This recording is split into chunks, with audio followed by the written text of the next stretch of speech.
am Paula. I'm actually a postdoctoral fellow in the Department of Microbiology.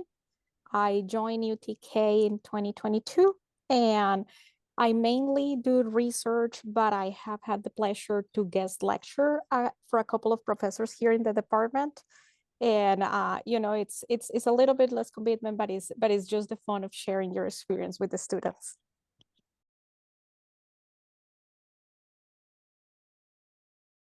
Academic system in the United States is challenging in the sense that you have to plan way ahead. So all the jobs, for example, for research, most of the jobs will open in the fall semester and you will start 1 year later. So you really need to think 1 or 2 years in advance before applying or before you will be available for the job market in order to be competitive. And that's different from country to country. So it requires a lot of planning and a lot of organization in order to know what do I need to have done for me to be able to apply for a job that is going to be 1 year down the road.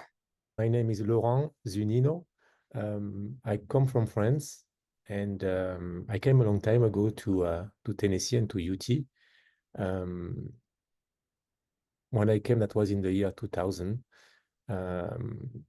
I came first to teach, and then I decided to study. So I did an MA here at UT, and now I am a distinguished lecturer in French studies.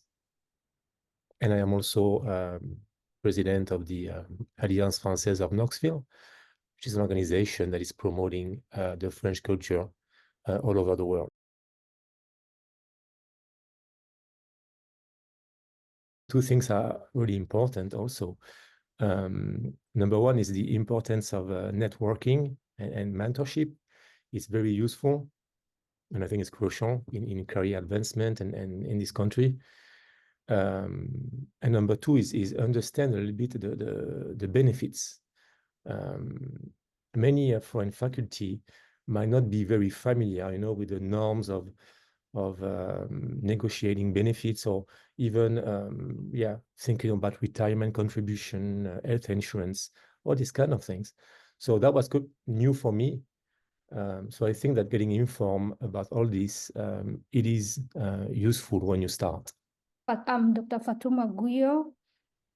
I joined university in 2020, just before the outbreak of COVID-19. A lecturer in the Department of Africana Studies, and I mainly teach African-related courses, for example, general education to African studies.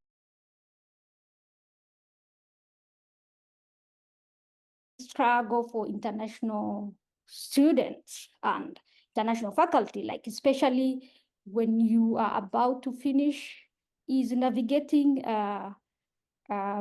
immigration. Our peers, our American peers, don't deal with immigration issues.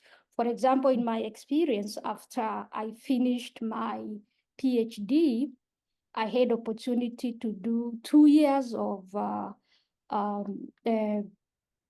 fellowship, postdoctoral fellowship.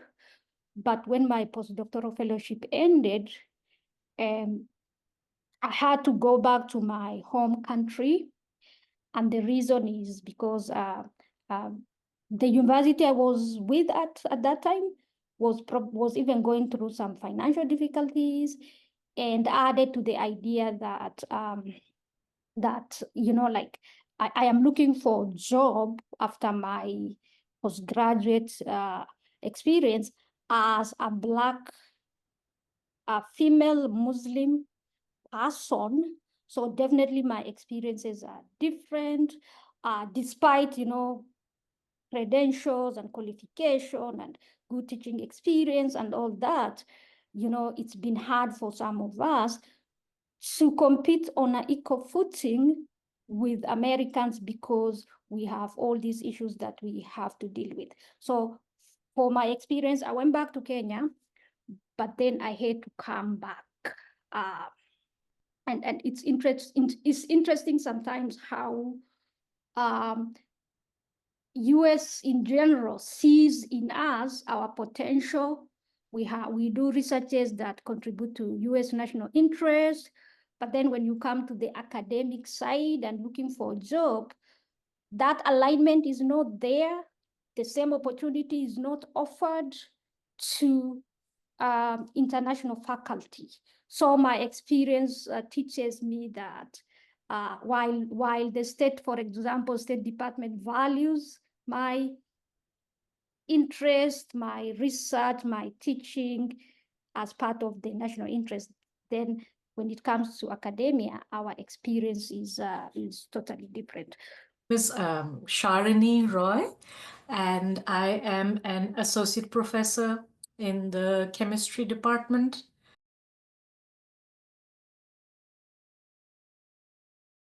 Yes, it's a struggle, and I'm still trying to find that balance.